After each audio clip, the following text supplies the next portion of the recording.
you don't qualify.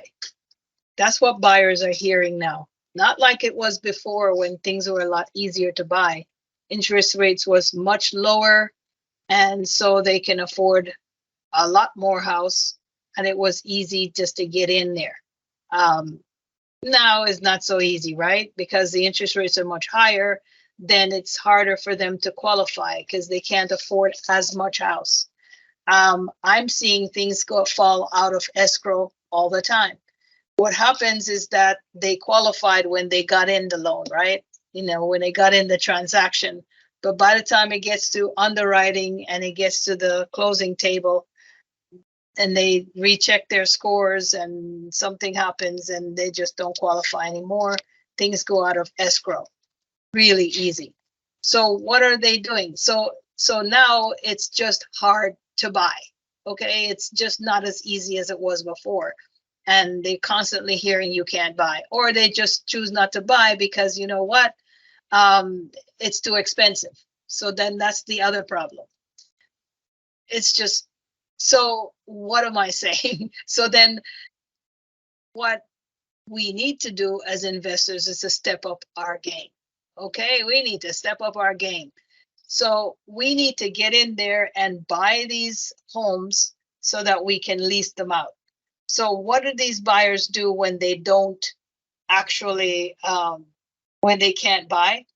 They lease. That's exactly what happens. They just have to lease.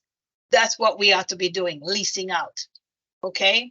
And so then you're saying, so if they can't buy, what makes you think we can buy? Okay, think about it. We're not buying the same way. So now we have, so let's back it up a little bit. We've got sellers, our buyers who are confused because they can't buy as much house anymore. And then we've got sellers that are confused because used to be they can sell their house really quickly, right? We were doing multiple offers on the market. They used to enjoy the higher pricing, but they can't, and the houses are staying on the market longer, right? So then the prices come down a little bit, or they're reluctant to really actually put the price down. And so they're confused. And they're saying, but we were selling it just a few months ago at a higher price. Well, why can't we do it now? Sorry, things have changed. So now everybody's confused. And so now it's a great time for us investors to get in there. Actually, they need an investor or a realtor to get in there and explain things, right? Buyers, they just want a house to live. They just give me a house to live, right? Sellers, they need to be educated. Okay, used to be that you could buy this, we can't sell it for this anymore. Sorry, and you're not going to get cash, right? So they need to be educated. Yeah, we need to get in there and just say things like, if you want to sell your house, then this is how I can buy it, right? You present the offer. You need to educate them and say that if you want to sell the house, we need to sell this way. So here's an example. Somebody wants to sell their house, they're trying to sell it on the open market and they're trying to get cash. Mr. Seller,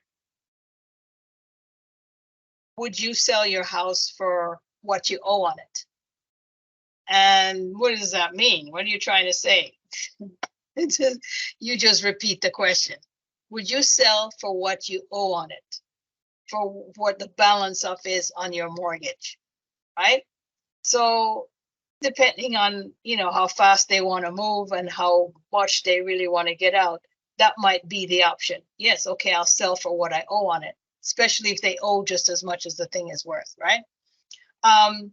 Then of course you'll have the other the other seller that says, no, you know what? I can't sell for what I owe on it because I owe less on it than what is, what is valued. And I see some equity in there and I want my equity. Okay. So he's going to say, well, I see my equity in it. I want cash too. So, so there's that. So he can't sell it on the market because he can't sell it for as much as he would like to, right? Because realtors might try to list it, but it's just going to go expired, because it can't sell for that price.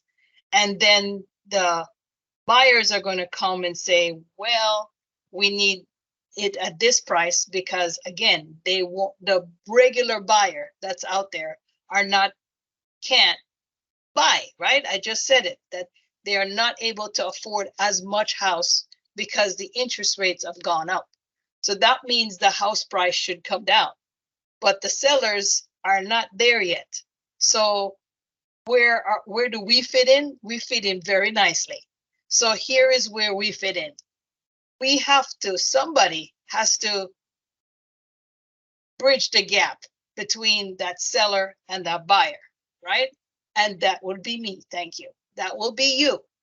You're the investor. So what you're going to do is to approach the seller, and now you have to negotiate with them and say, hey, I will pay you that price. I will pay you that amount that you want, but here's how I'm going to buy it, right? Right? That's how you do it. So you're going to pay the price that they want. Maybe you try to get them down a smidgen. That would be nice. You get as much as you can, but we all know that it don't matter to you, right? Because how you're going to sell it, you're going to sell it slowly. They can't afford to sell it slowly. They need to go now. So you are going to sell it slowly, and that's where you make your money. You make your money even if there's no equity in the thing, right? So, Mr. Seller, will you sell for what you owe?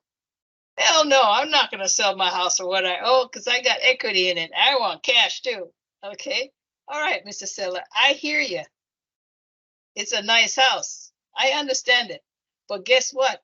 I will pay your price. I'm willing to pay your price under one condition. Right? Right? I'm willing to pay the price under one condition, that I get to buy it from you for what you owe, and then I'll pay you the amount that you want. I'll pay you your equity on top of that. He'll probably think about it a little bit and then think a little bit more. And then you need to come to the meeting of the minds. That's when you start to negotiate. That's called negotiating. That's how you get stuff done, right? That's how you get stuff done. So once you get to the point where now you're closing on it, you want to sell that property slowly. You know what to do now, right? You've got all these buyers that can't buy, but they got money, but they just can't. It's not that they can't buy. They just can't buy in this market, and they can't buy because of that interest rate, because they won't get the mortgage in order to buy that. Because if they had cash, maybe they would just go out and buy it, right? So they're trying to leverage by using a mortgage. So you're going to come alongside them and say, hey, I will wait on you until you decide to actually pull the trigger. So here's what I'm going to do. I'm going to let you lease this house with the option to buy. Lease this house with the option to buy. What I got to do? Please tell me. Pay a deposit and move in. Your job is your credit. Where you work at? Oh, you're a nurse? Oh, yeah, that's fine. Just give me, let me check your credit, and let me get a copy of your pay stubs, all that, maybe your last year's tax return, and we're good to go. Oh, so you know what? My credit isn't that good because, me and my husband started a business last year and it didn't work out so well, and our credit got dinged and blah, blah, blah, blah, blah, blah, blah. You know how that goes, right? And then the score is not as much as they would need to buy a house, maybe let's say a conventional loan, 620 credit score, or maybe they fell out of escrow. So they have the score. They just don't have the oomph to buy that house, right? So that same house that they were going to buy in escrow, they fell out because they don't qualify because of that mortgage, that high mortgage. But with you, there's no such thing. They can buy the same value house because you don't have that strict, that strict contingencies and all that stuff. Doesn't matter for you. So here's what you're going to do. I need well, how much money do you have? That's what I always ask. So because I want to know, because be honest with you, I'm only gonna take like 5% down, but if they say they're gonna come with 10%, I might entertain that, you know? So okay. You're good for this house. Let's say it's a $300,000 house, right? Mid-range house somewhere, right? And I would, or the going rate is 5% down, right? 5% down, and then you get to move into this house with a credit check, and gotta make sure you're not a criminal or anything, but basically you don't have to qualify, like you did with the mortgage, or you were trying to do with the mortgage. So then what are we doing? $300,000. I'm going to give it to you for $300,000. You need to pay 5% down. What is that? That's what, $15,000, right? I can get that all day long. But let's just say it depends on your market, right? So if, for example, you may not be able to get the $15,000 down, but maybe you can hack it, maybe you'll take $10,000 down, or 7,000, or half of that, that's fine. But for a house like that in pristine condition, and for a market like this, now I'm going to try to get as much as I can. And the 5%, I think it's a pretty decent amount to get. $15,000 in a minute. Okay, so I'm going to get that, and I'm going to take that right into escrow and then close it the right way. Yeah, I'm not going to do it myself. This is how I'm going to do it. Let me tell you how to do this. So you're going to go to a loan officer, right? And you're going to get them to check their credit, and check the credit. Then you'll just be able to, hopefully you'll get a copy of that, so you'll know what's the deal. You know what I mean? You'll know how far they have to go to buy a house. But you just want to see what's there, right? And just to do your due diligence on that person, see if they pay their bills, and then you'll require their pay stubs or something, just to make sure their income is there. And then you will require the down payment. You can put that in escrow with an escrow company, like a title company, and just close it out that way, or just with your attorney, right? And then they will sign up all your papers, get somebody to explain all that stuff to them and sign the papers.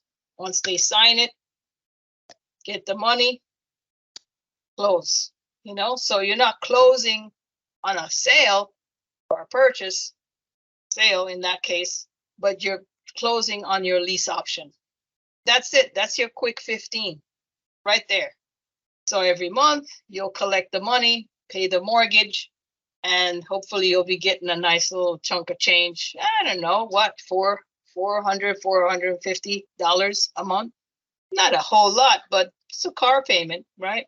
So there's that. So that's what you ought to be doing right now. Seriously, because there's a lot of buyers. They're very plentiful in the marketplace right now. And that's it. That's the business right there. And you fit in very nicely. Talk to you soon.